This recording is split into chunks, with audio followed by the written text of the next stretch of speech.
Hello and welcome to the Grapevine. I'm your host, Ashley Akunna, and on today's episode, we're going to be talking about the legalization of marijuana. But before we get into it, I want to introduce you to my amazing panel. Give yourselves a round of applause, everybody. Thanks for coming out. Okay, so there's a lot of conversation going on about regarding the legalization of marijuana. I'm super excited for it because I think there's going to be a lot of opportunities for people of color to get into the industry and to be able to smoke freely. So what are your thoughts on that, on the legalization of marijuana? Besides being happy. Go ahead. I think that as a community, there's probably a couple of efforts that we need to run on parallel tracks to make sure that communities who have been maligned, who have been exploited, who have been like these miscarriages of justice as it relates to criminal penalties for marijuana, should absolutely benefit from the legalization of marijuana and not just the state. And what does that look like for you? And so that looks like economic empowerment zones in the communities that were targeted by the war on drugs, right? That we don't give loans, small business loans, but that these communities are targeted for grants, right? That people who have business expertise in distributing, right? That we give them the resources as far as entrepreneurship training and financial literacy training so that they can take those same skills that they were using to feed their families on, on another market and move that into a legal market, right? There also needs to be a movement that goes backwards and looks at those same people who suffer criminal penalties. And restitution as it relates to that has to happen. And as we go into the presidential campaign and all of that, that needs to be, for our community, one of the things that we put on the front. That's right? Priority. Like they're talking about smoking weed, but we haven't talked about how Black communities who have been, prey to the justice system, how we benefit from it. And that needs to be a conversation. And we've demonstrated that as an electorate, we can leverage our weight. We just need to do it. Go ahead, Mary. I think that there's a couple of things when it comes to understanding civics that points to a lot of what you're talking about that's being discussed in different states, but unfortunately hasn't manifested in a lot of these states and may or may not manifest in the federal turnaround of what happens within the cannabis legalization movement. So I'm gonna try to be fast and go through this, but when you're talking about decriminalization, or expungement or vacation of records. There are different cities and different states that have done that and or are trying to think of implementing that legislatively. We're not in a situation where we're going to be voting about that, especially in New York. It's gonna be a legislative pass. So what that means is that there have been conversations starting in October about what cannabis will be needed and look like here. And unfortunately, we're in a state where, given lack of awareness from people that are our politicians, Congress folks, and Assembly folks, they're only aware of what lobbyists and what activists have been bringing to them versus what the general public has addressed. So when you're talking about a place like New York, there's no expungement possible in New York. You can only vacate records. Vacating records is sealing of a record. Sealing of a record still only exists on your record. So then there's a level of discrimination that will still exist even if you go for a job in the industry, right? When you talk about restitution or any type of idea of reparative justice, the idea of community reinvestment has been approached in a bill called the Marijuana Regulation Tax Act, which was just led and co-sponsored by Crystal Peoples-Stokes. With that being said, though, within the current item that was created by the governor's team, which is Cannabis Regulation Tax Act, there is no community reinvestment or restitution in that bill. And unfortunately, we're in a state now where within 2 weeks, if people don't submit the issues that are missing, which is lack of day one equity, lack of grants and programs, lack of incubators for anyone to even enter the industry or for anyone to even receive job training, whether they have a vacated record or not, it will not exist within New York State at all. New York State, falling the way that it falls, will definitely predetermine how it falls in Pennsylvania, what happens in Florida, and what goes through within the remaining states that are looking to potentially legalize and go into adult use. So all those items that you're talking about are key, but what's been really problematic, and I think I'll even have more people even say this or even understand this deeply, is that you have people that have ran into this industry all guns blazing because everything you're talking about, we know that it will work out poorly in other states because it hasn't existed before. Here with New York State, given the fact that this is being made into a big business and it already is, you're looking at all of the items being completely left off the table when it comes to what we need to empower our communities to even be in the industry. And by the way, the startup capital needed for a small dispensary or a small grow at minimum is $5 million to $10 million. Okay, so thank you. We have to go to the next person. Go ahead. So I just want to add, thank you, Mary, for bringing up the Cannabis Regulation Tax Act. That was put forth by Cuomo, who I know personally, I won't say how, but I know personally, he hasn't been supportive of what is called the Marijuana Regulation Tax Act. And that addresses much of what Mary just said in terms of doing this from a socially responsible, equitable standpoint. Yeah, we have zones and communities that we know have been impacted by the prohibition of marijuana. Secondly, it's also a Schedule I drug on a federal level, which means it carries the highest consequence of any other drug, which is ridiculous when you look at things like marijuana. I mean, when you look at tobacco and you look at alcohol and the fatality rates with that. But what I want to add to the conversation is the need for spiritual healing and the impact that marijuana, THC, even CBD, but these substances, that it carries a spiritual and indigenous, and it's even used by ancestors. You can really go back way before there was legislation and bills where people had this a part of their cultures and they used it to go to higher planes. So we need to look at it from the modern standpoint, but we also need to look at it on a historical standpoint. And last point I want to make is marijuana prohibition started in 1937. It was actually legal in America up until 1937, and that was when we saw this influx of Mexican immigrants coming into the country. And then what did they do? Same thing that they did with Birth of a Nation, the original one, not Nate Parker's. They said, these Mexicans are gonna get high and they're gonna rape our white women. Right? So when you see these same people engaging in the business tactic, I don't care if anybody labels me divisive. I think it is completely morally unjust that people could even sit there and try to make money off of something that they or their foremothers have committed harm and perpetuated this disenfranchisement and locking people out of an industry that is already worth billions. It's just certain states and municipalities have access to it. So I think us as a country, this is only going to further the conversation of us not giving people reparations. This is a reparations conversation that's being cloaked as something else. In the language we use, like cannabis, marijuana, we can use whatever we want because people that smoke weed, I smoke weed. People that smoke weed or marijuana, whatever you want to call it, they call it whatever it is. But when you use it in a political sense, know that that comes with connotations, and I can't break all of those down to you because everybody has a different positionality. But be conscientious of the language you're using when you speak about it, and that's my piece on it. Thank you very much. I just want to remind everybody to keep their responses really short because we have a lot of people on this panel with limited time. Go ahead, Jimmy.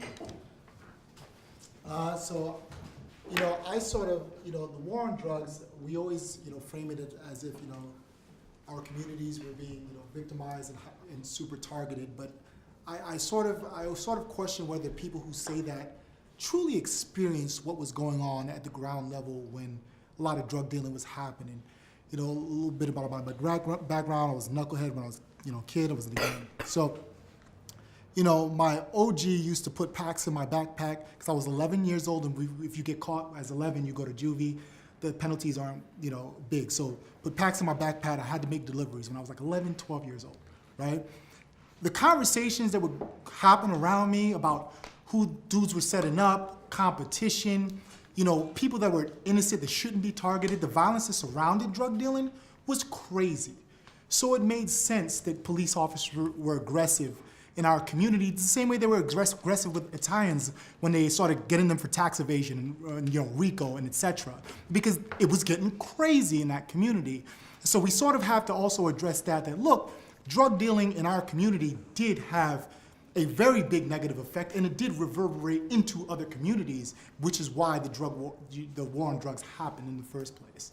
Does anybody have a response to that? Go ahead, Corey, and then Huey. Right, so language is important, right? Flo said that. And so to say that we have framed the war on drugs, right? To start there, like full stop, we got a problem there because it is not a framing, right? This stuff happened. It is not up for debate. We're not talking about opinions, right? And it further pushes this conversation about restorative justice. You have, one, criminalized these things, and people their lives have suffered because of low-level drug charges as it relates to marijuana. Not pushing heroin, the weight that people who are pushing heroin and cocaine are. Whole lives have been destroyed because of the criminalization of marijuana. And when we talk about the war on drugs, I am from Inglewood, Chicago. There is not a worse neighborhood in the country, statistically.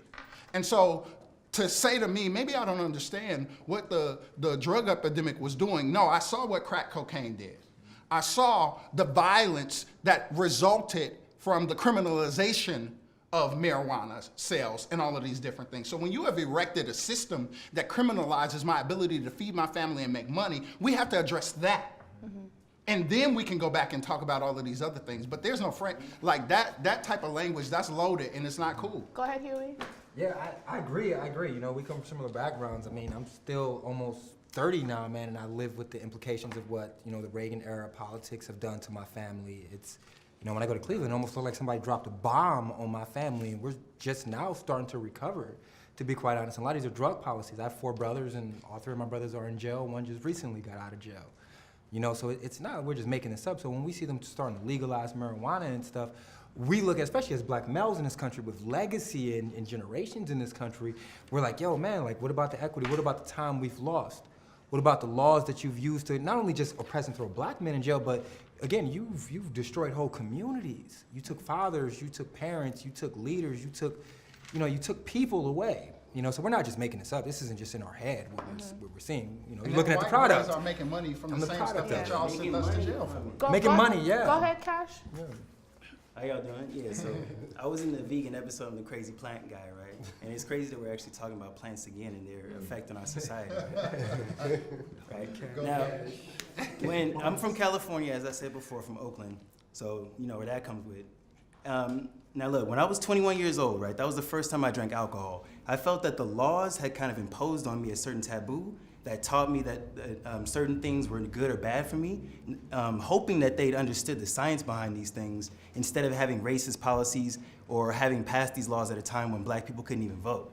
And some even women couldn't vote at certain times. We're talking about Prohibition era, essentially, right? As he mentioned, Harry Anslinger is the dude in 1937 supposedly passed the Marijuana Tax Act, right? That started the real war on drugs against black and Latino neighborhoods, specifically Mary Jane as marijuana, right? And I'm glad you mentioned spirituality as well, because I studied ancient history and geography in college as a double major, and they definitely mentioned that there was an Ebers papyrus discovered by this German dude, 110 pages long, that spoke about different plants that you could chop up and put over a hot stone, put your face over, and you could cure yourself of certain ailments. So it's been 3400 BC or something that we've been using marijuana as a medicinal plant specifically. But we also mentioned that it's $1 billion crop, that George Washington, because you can grow hemp and create rope and all types of things from it. And George Washington himself grew marijuana in order to smoke because he grew the both feminine and masculine version of the plant, which you need to create the THC. I don't know if anybody mentioned CBD yet. And obviously it helps with cancer, you know what I'm saying? There's apoptosis, it's specifically molecular biology, it helps people with cancer. I wanted to read a quote though, just before I finish. There was a dude who in 1994 named John Ehrlichman, he was a part of the Nixon campaign. He said that as the chief domestic advisor for Nixon, the Nixon campaign in '68 and the Nixon White House after had 2 enemies, the anti-war left and black people. We knew we couldn't make it illegal to be against black people or the war, so we got the public to associate hippies with marijuana and blacks with heroin and then criminalize both neighborhoods heavily. We could disrupt these communities. We could arrest their leaders, raid their homes, break up their meetings, and vilify them night after night on the evening news. Did we know we were lying about the drugs? Of course we did. So he admits that Nixon was the beginning of the real war on drugs in 1970s to try to boost what was even considered a pacifist drug by people who were smoking it during the Vietnam War.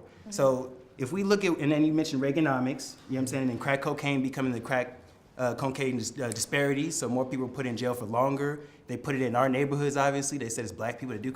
I mean, there's a whole lot to talk about when it comes to marijuana and how it affects specifically black people. Not everybody even smokes weed, right? But they can assume that people smoke because of what the Nixon campaign did and what media continues to do to this day. So until we address how the media sees us and the fact that people are put in jail for something that doesn't harm anyone, including not themselves in a way, we have to look at the laws. We have to change them. Thank you. Go ahead, Doug, and then Gianni. I think that's number one, I'm glad you're from Oakland. Number two, I'm glad you brought up the media. I think we're in an interesting place where the way that we look at marijuana can legitimately be changed. And I think whichever political party runs with that will be in a good position for the next couple of decades. One of the things that I think that everyone should follow is what they did in Oakland, which was they reserved half of the growing business for black convicted felons of marijuana. Now, there is an issue with that. When you have these type of laws, you need buy-in from everybody.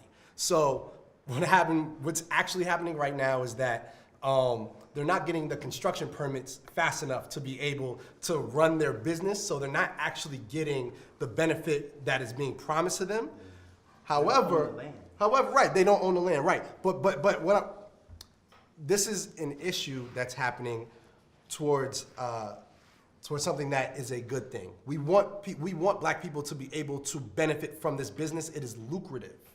But again, there needs to be buy-in from the top down and from the bottom up. They don't have that right now, but the idea of this is something good and something that we do need to run with, and again, something that I think political parties need to hop on and promise, frankly, to receive votes and also follow through with. Thank you. Go ahead, Gianni. Right. Thanks so much to everyone who has contributed to this conversation.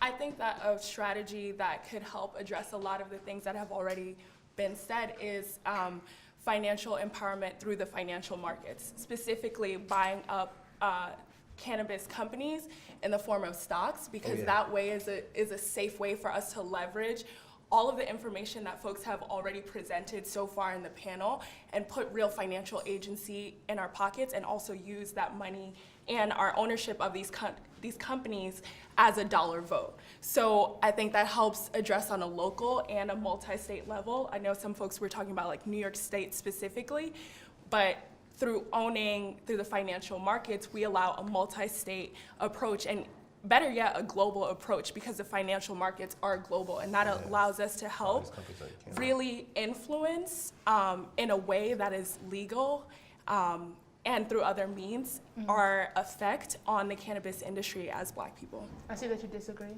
I mean, I appreciate that there's a lot of opportunity to make money through the stock market vehicles.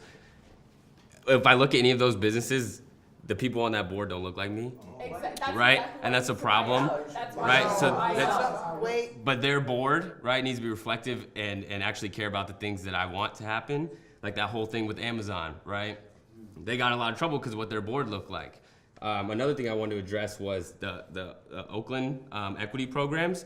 While great in theory, they are having a lot of trouble to roll out, and those people that got the equity licenses are having a lot of trouble to work with these other capitalistic companies. And there's only been 2 equity licenses that have opened up in the entire program that started. And there's only 1 other equity applicant in Massachusetts that's a white woman. There's only 3 equity applicants in the entire country that have been able to open in this country. I'm talking about beyond global. Hold on, I'm gonna get to that too, go ahead. Oh, well, I mean, when you look at how those equity programs rolled out in all of these other, whether it was a state or a city, it was an afterthought, right? It was legalization in 2014 in Colorado. It's legalization, and then 2 years later, oh, we should let these people out. We should start to expunge these records. And then even to get them expunged, you had to know about it, know who to contact, and pay for it, right? So then there's all these other things. Same in Seattle. They opened up to try to give people their rightful place, and just sealing a record doesn't do it for me, right? Like, you got families that have been impacted, right? I haven't been able to get housing because of this for multiple years. Just sealing my record just comes so short of what the impact of all of this was. And so when we talk about restoration, right, and social justice and in reparations in general, there is a lot of opportunity. There's two things that I think are important though. As someone that has a cannabis business currently, half of my time or a big chunk of it is still in advocacy, right? Because I need to get more people that look like me in the game, and we need to be speaking as loud as possible. Also, for the people that are advocates, we also need to be starting businesses. We can't sit on the sideline and say, hey, this isn't fair. We need to be a part of this, because we know it's not gonna be like that. We can talk to them all we want. We need to start the businesses and make it happen. So Go ahead, yeah. Go ahead, Wilson. So to piggyback off this point, so like, I'm like a 12-year veteran of the drug war. So I'm speaking to a very specific population. I'm speaking to poor people that are involved in informal activity to survive. She just gave a price tag of $5 to $10 million. If we had $5 to $10 million to start the play, we wouldn't be in the plays that we're involved with. So we have to disrupt the marijuana industry, because what this conversation lets us know is that the legal framework is not concerned about us, our suffering, the things we have been through, the things we will go through. So this basic, great informal area is where we need to start. We need to start thinking in collective terms. If you and 5 of your homeboys are about that action, rent an apartment, start a grow up, right? Like the kits on Amazon nowadays is running at about $600 to $700, and that's for a high quality 1,000 watt lamp. Do hydroponics, right? And et cetera, et cetera. Learn the skills through YouTubes. Instead of just chilling in the trap house with the homies, yo, go on YouTube and learn some real valuable skills that you can transfer into the real world, because we're talking about a multi-billion-dollar industry that's gonna happen whether or not we want to. So the question is, are we gonna be like the OGs before us who had back in the day stories, or are we gonna manifest the play? My dog, I'm not trying to have a back in the day story. Let's see each other in the field. Like, let's see each other in the field. And right now we're at a I'm sorry, let me, go ahead. Yeah, I know I've heard a lot of people talk about grow ops and dispensaries, but you can take whatever you're doing right now and you can pivot it towards the cannabis industry. If you're an accountant, you can be a cannabis accountant. If you have a media company, you can have a cannabis media company. So you can start wherever you're at.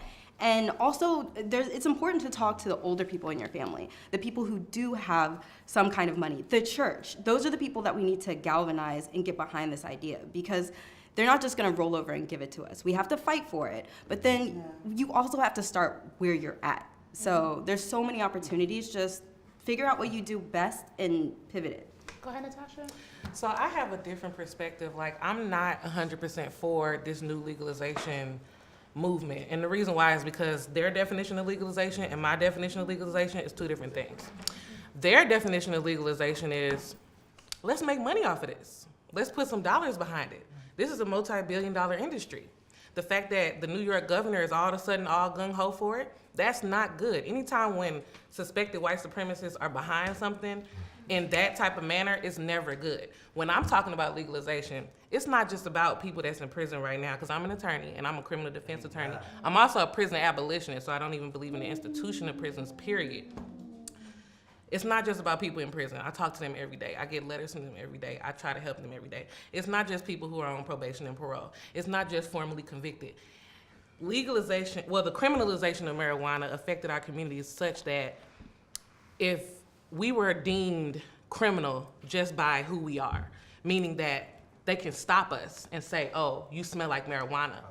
That means that, probable cause, that means that I can abuse you, harass you, kill you. How many people have been stopped and murdered because of this?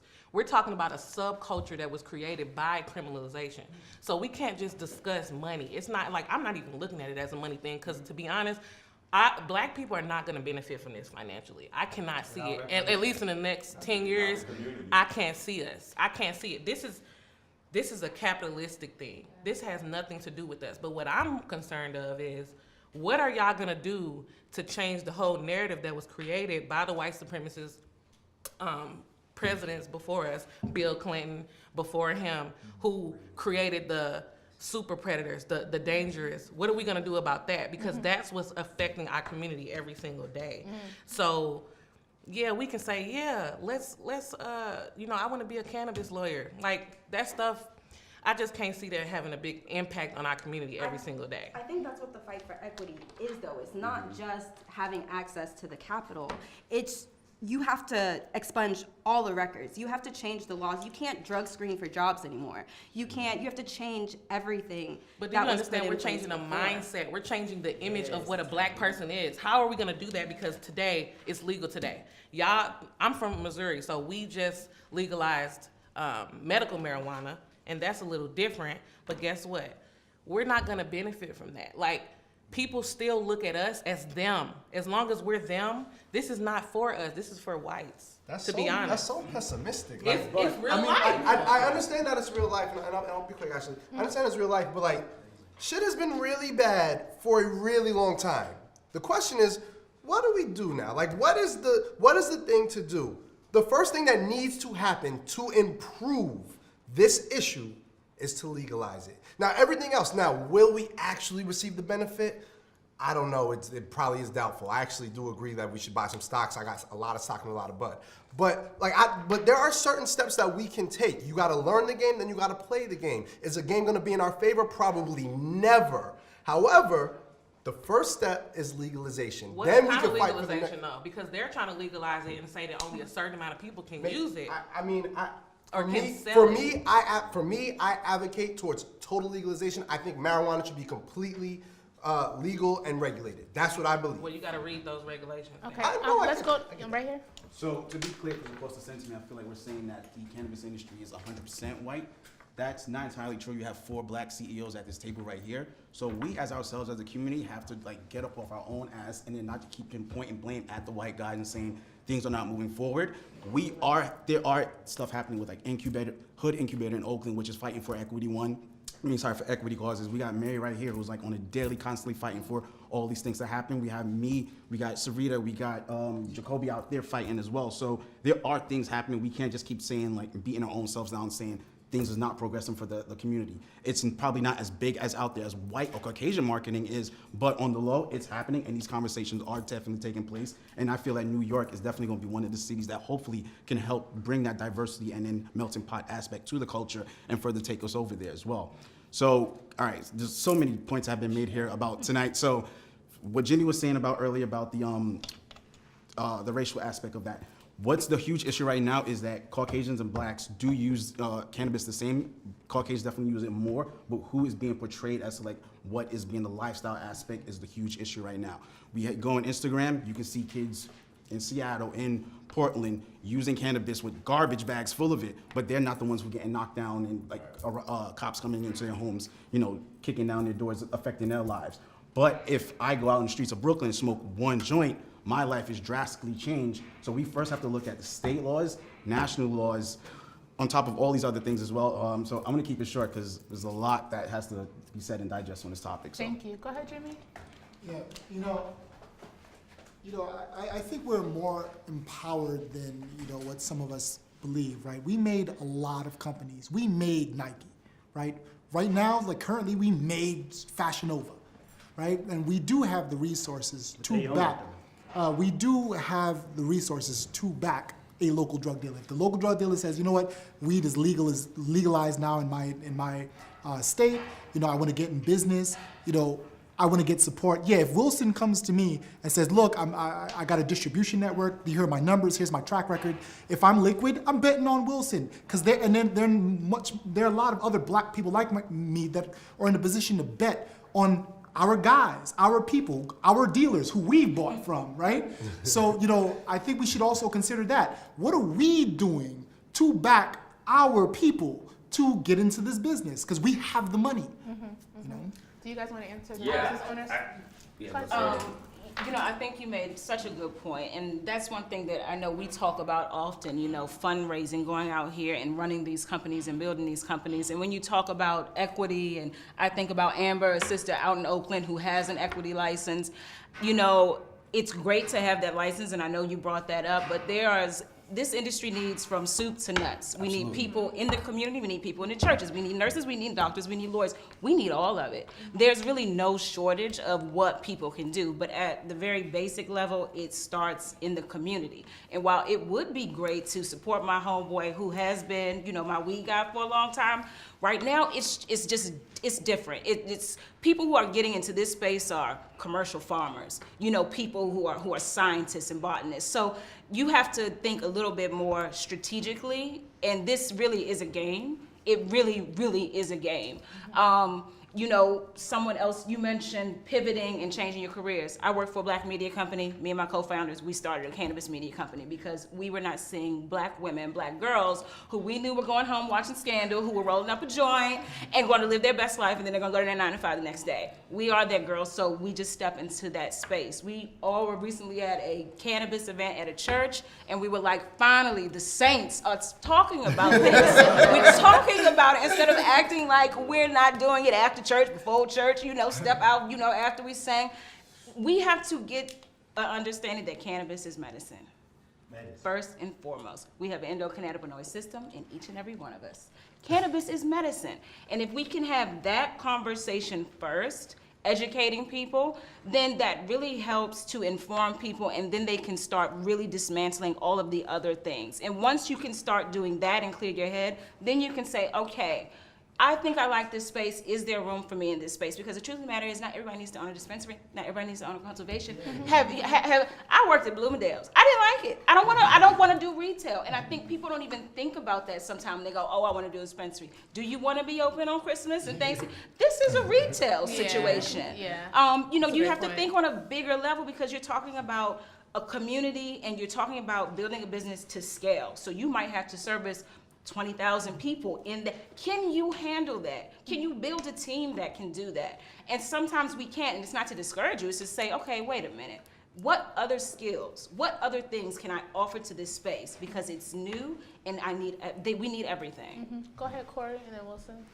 So I would pose a question as to what efforts are being made to move these conversations to churches, to nonprofits, to the centers where people are, to educate and then further push advocacy, right? I've worked in politics and public policy, right? That's been my bread and butter. That's what I breathe, right? And if we are not like creating strategic frameworks to do these types of things, or if they are created and people don't know that they exist, then what is the effectiveness of those? And so my question is, how can we make informing people more readily accessible? How can we get information to people in a way that's easily consumable, easily understandable, so that we get buy-in? Go ahead, Mary. Thank you. I'm sorry, Wilson. Go ahead, Mary. So luckily, all these 4 CEOs here all have living, breathing vehicles of information that they've been delivering and doing for 3 years. So let me try to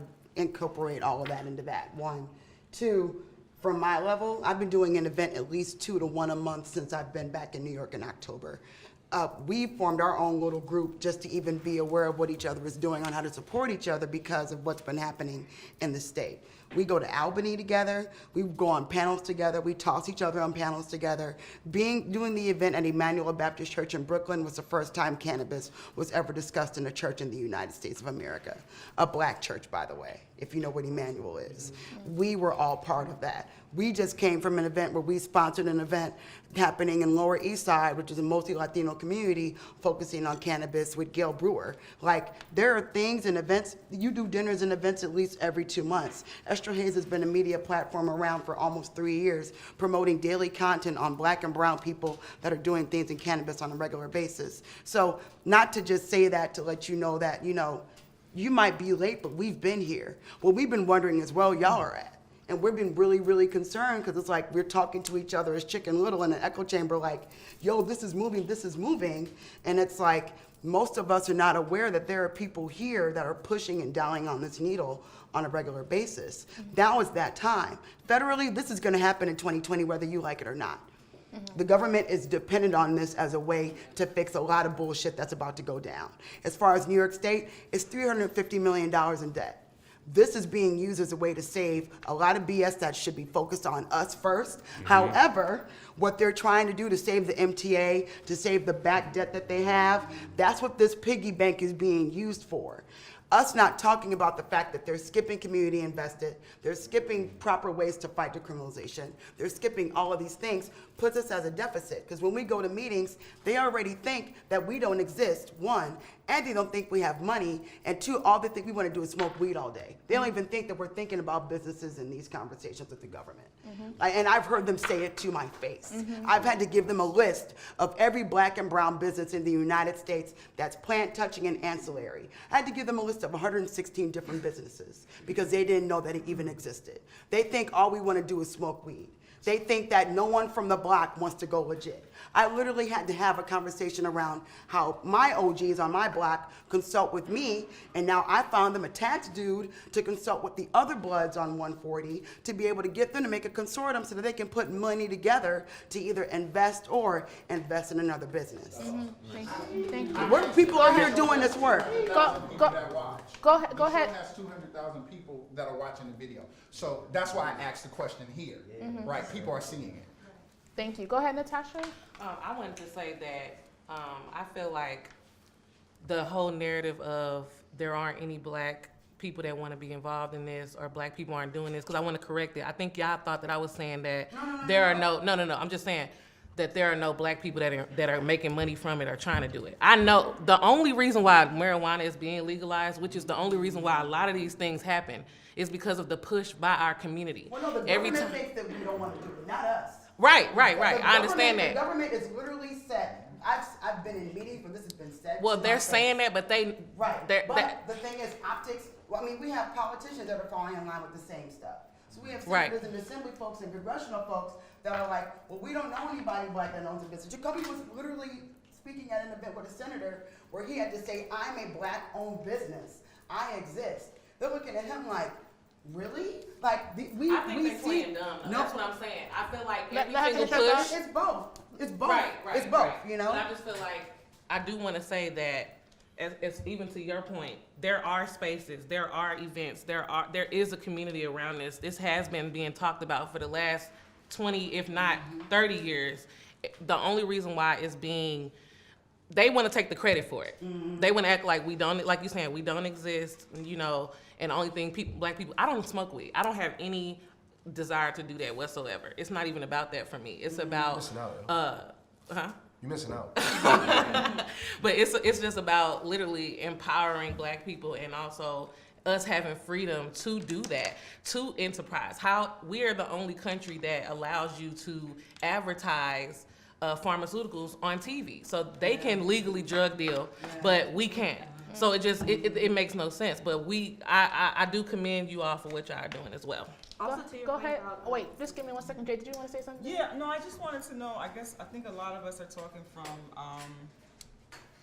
like, not everybody has an entrepreneurial spirit. And I know that you talked about, like, getting in where you fit in. Like, if you're an accountant, do cannabis accountant, that kind of thing. But, like, what on a, like, everyday person type of level, what can your everyday black person in their community do to either get involved or help push this forward, you know what I mean, for the community? Yeah, I mean, I have a couple things right off the top, like supporting these other black businesses that are working, right? They have a media outlet, Estro Hayes. They need people to be paying attention to them, right, for them to be successful, right? His magazine, people need to buy that magazine for his business to be successful. And secondly, you can write your senators, you can write your electeds, right? So we need to push that. And when we're talking about what we're gonna ask for, there's a couple key things that come up, right? Like, we need micro businesses. When you think about alcohol, you need the person that actually has the liquor store that's in that business making the money that's going back into the community. And then when we're talking about owning that business, there's a company, the People's Dispensary, and they made it so they could crowdfund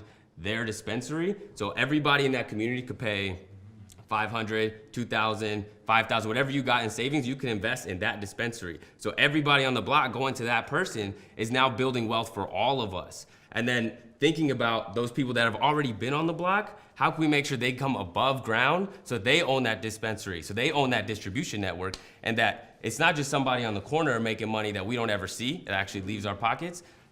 That's building equity for all of us that invested in that company. So I mean, that's just something that I think is extremely valuable to be advocating for. And another one that I think is way slept on is consumption lounges, right? A lot of people are kind of hesitant to accept that, and it hasn't really rolled out successfully. Can you explain what that is? So a safe place for you to be able to consume, right? In Colorado, yeah. So like in Colorado, it went legal, but if you didn't own property, there was no place for you to smoke it. You couldn't smoke in your car, you couldn't smoke it outside, you couldn't smoke it in public housing, right? And that's actually just gonna get you in more trouble. So having a safe place where you can consume is essential. Otherwise, you're saying I can go buy this product, but you can't actually do anything. And then we're back in this cycle that we're trying to avoid because now I'm criminalized for it, and you just sold it to me, right? So making sure that we have a safe place to consume instead of like the hallways of the projects, right? Like It's illegal to smoke there too, anyway. Right. But we need to make sure that they have a legally safe place to do it if we want people to come up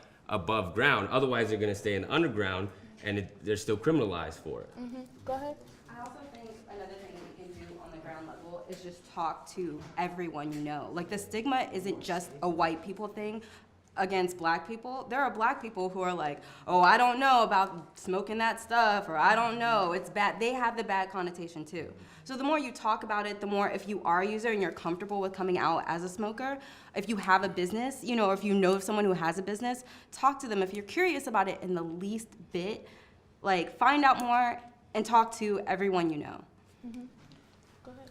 I just want to add to the conversation. I think it's fantastic that we have owners here, especially the example you gave, Mary. But I don't know how common of a thing that's going to be based off of history, but just is levels to this. How many people going to go to the Bloods off 140, like you said? I know quite a few. No. I'm just being real. But you know quite a few, but they're not the masses.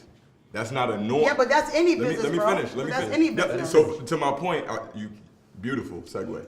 That brings me back to Natasha's point and why she doesn't believe in legalization. And personally, I feel like all of the education is the first step, right? But we're all at different entry points when we come into this. The problem is this is being used as a cover-up for a lot of the other issues within not only our communities, but society. And that's why immediately off the bat, I brought up reparations, because y'all are talking about property. Y'all are talking about science degrees, advanced science degrees. Owning a farm. Owning a farm. Y'all are talking about things that we've been criminalized for. Literally, not like about 300 years ago. And then once we were free, they made it illegal to be homeless. So this property situation you're talking about is splintered within the community. Why? Because, and I'm just using you as an example, I don't know your life, you already have the property and you done started the job. I may want to have the conversation from a different standpoint because I got 10 of my friends in the feds right now and they just did a sweep on my block. So we're having a conversation at two different levels. It's very difficult for us to communicate if you're going to talk to me from your vantage point, even though in an actionable way, your vantage point is the vantage point to start from. But I think it's another one of these age-old examples of us leaving ours behind. Well, I don't have all. Well, I can say this. I don't have all the answers, but I can only get in where I fit in, right? So, being someone who is directly affected by the drug war, my father, my uncle, they've been suffered by the drug war. I've been directly affected in ways that are very traumatic, just being real, right? So I say that to say I don't have all the answers, but as someone who started, these people have been in the game longer than me. I'm only 2 years public. He's been in his like almost 5, 3. Like we're all still new. The thing of the matter, what I'm saying is that getting in where I'm fitting for me, when I created my business, I immediately became an advocate. Not only because I need it for my health, but me going out, as soon as I moved back to my block in Harlem, I went to my OGs downstairs for me. I said, I want to meet the OGs on 126. Then I want to go over here and meet them. Those are my first conversations when I got back. So the thing of the matter is that while my method is from a different level and a different thing, I'm still bringing the block with me through my way. Is everybody else doing that? No, not everybody's doing that, but when you're looking at people like Snoop and looking at people like Wiz Khalifa, I don't know what they're doing. I can only speak from the people that I know here, including Jay, that are in these rooms and talking about this on an average level. So I don't have a best answer to your question, but I can only speak from my vantage point. So unfortunately, we have to wrap soon, but I'm going to end with you. Go ahead. Dad, I had a question. So, like, so I'm not versed in all of this stuff as you guys, but, and I could be interpreting it wrong, but a lot of it sounds like pull yourself from your bootstrap, kind of like marijuana shit, and it's like, that's not how we liberate. We all know that the whole pull from your bootstraps narrative is not something that could ever happen for Black people. So I would like for it to, the conversation to get out of that, you know, and that's where it seems as if it's where it is. Yeah. But I would agree that that's a very difficult way to get that full economic empowerment. But we started earlier about saying we're all entrepreneurs over here, but we have to be advocates as well. And to your point, I spoke at a conference a couple weeks ago. It was like 150 white people, and it cost like $500 to go. So then I came back to New York, that was in Boston. I came back to New York, and we're hosting free events for our people in Lower East Side, right? Free events in Harlem to try to bring that information and that education, because the people that own these businesses, we're the ones that are also trying to bring everybody else in. We're the ones that are going to Albany and saying, like, look, we exist. Like, my company makes money. Like, I'm working all over the country with this. So yes, we are one example of how this could happen, but we are intentionally trying to bring everybody with us, because, you know, we could make a little bit of money here, but we need the whole community. This is about all of us getting in together. So that's where I stand on it. That's a great point to end on. Thank you so much for joining me, everybody. Addiction is a mental disorder, not a crime. Thank you, everybody, for joining me today. I appreciate it. Thank you. For those watching at home, be sure to follow us at the Grapevine TV on Instagram and Twitter, and we will see you next time. I think we have to have a part 2, but thanks, guys. Thank you, guys. Thank you.